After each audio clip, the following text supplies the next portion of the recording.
Hi, I'm Paul. For this video, I'm going to talk a little bit on something I've talked about in the past. In my past videos, I've got a little bit more to add to it. In my past few videos, I've been talking about our unconscious mind. I've suggested that our unconscious mind is chaotic, and the reason why it's unconscious mind is because we're too afraid to look at it.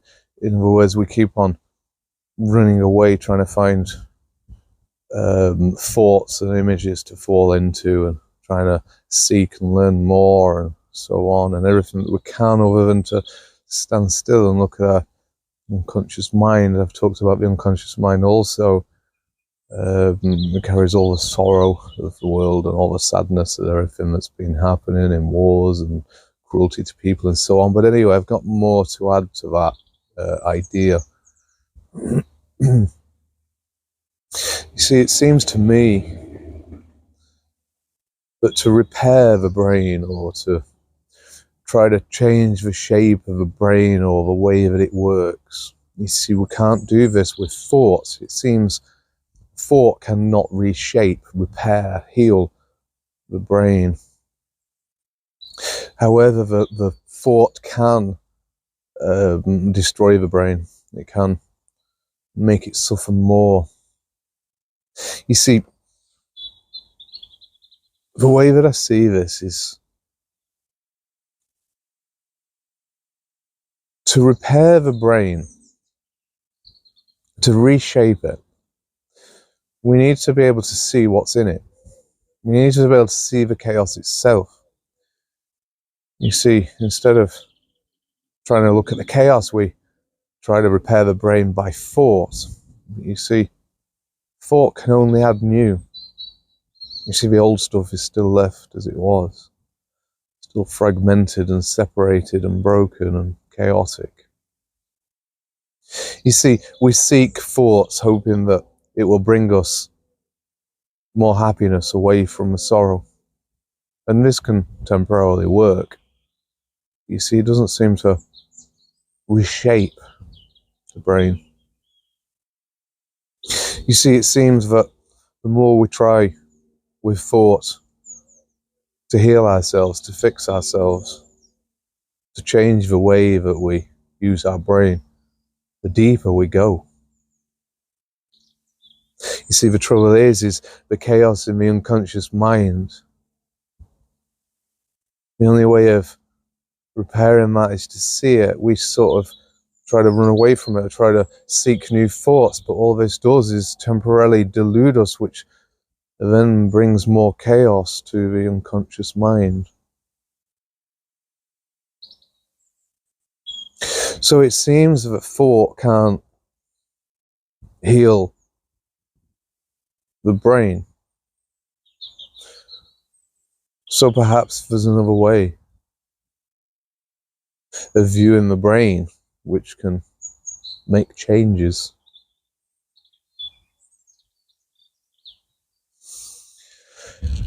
I remember when I was in therapy, and after the first year or something, my therapist has said to me, I'm probably one of the most self-aware people that he's met.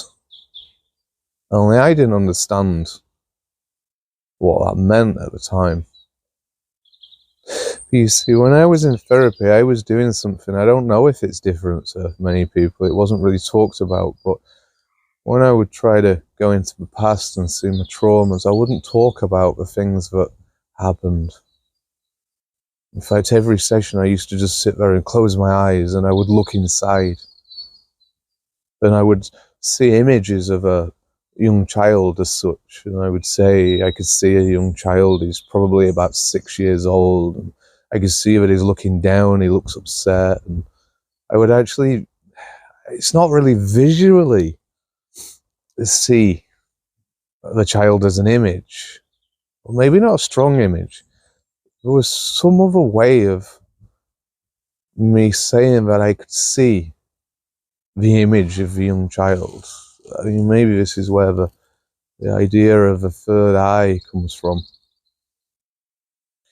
So really throughout my whole therapy, I just used to visualize things in my mind of the circumstances. It seems crazy because I could even go back in a sense in memory to when I was like 2 years old. I mean, I couldn't tell you when I was 2 years old of, what colour the walls was or what room I was in or so on, but I could tell you, dare I say, emotional thoughts or the emotional state or feelings of when I was 2 years old, in the same way that I would just visualize in my own mind. So it seems to me that the only way that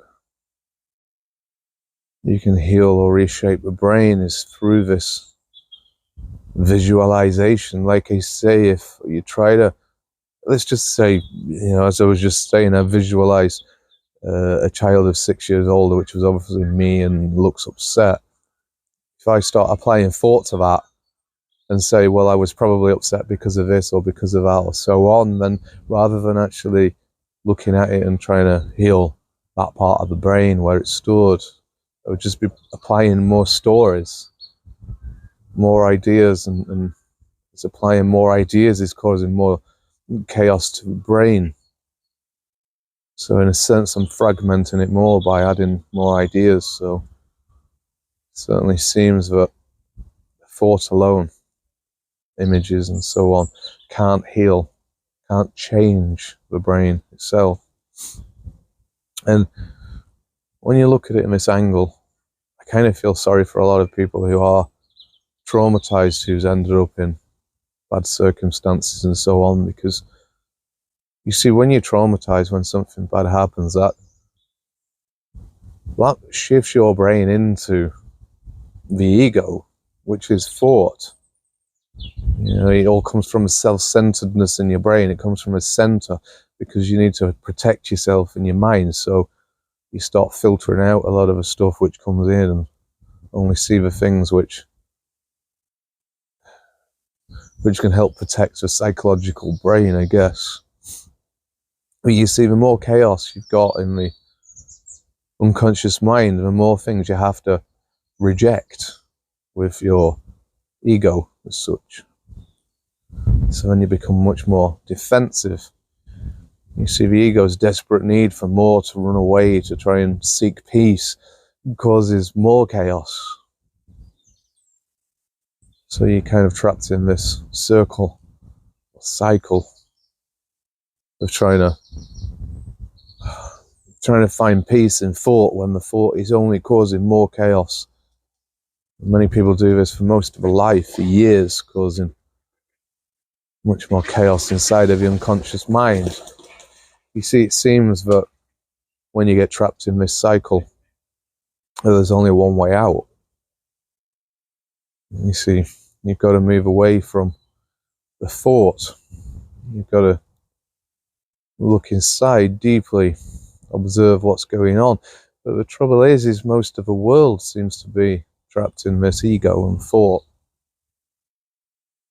And what I seem to notice is, if I speak to somebody, which I do many of times, try to help people, but if I speak to somebody from the position of awareness and not from ego, you see, it seems to be that the person who is reflecting seems to work also from the place of non-ego.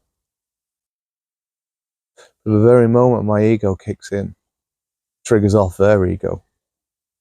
You see, you can watch yourself doing this. If you speak to somebody who's very defensive himself or egotistic or anything, then you find it very hard to be relaxed. You're very defensive, and a lot of your actions are also coming from ego. See, if you've got a lot of chaos inside of your unconscious mind and you're speaking to a person like this, then there's no way out, because all you're doing is reflecting with thought, which is sending you more and more back into the cycle of trying to escape.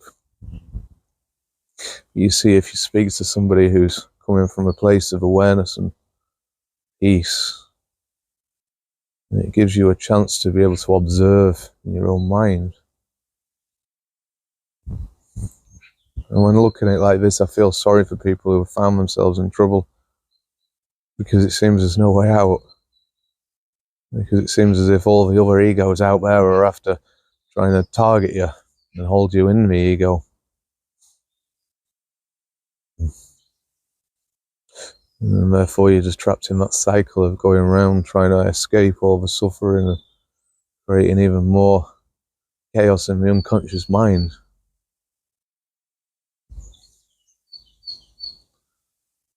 Anyway, I think that's all I've got to say. So thanks very much for listening.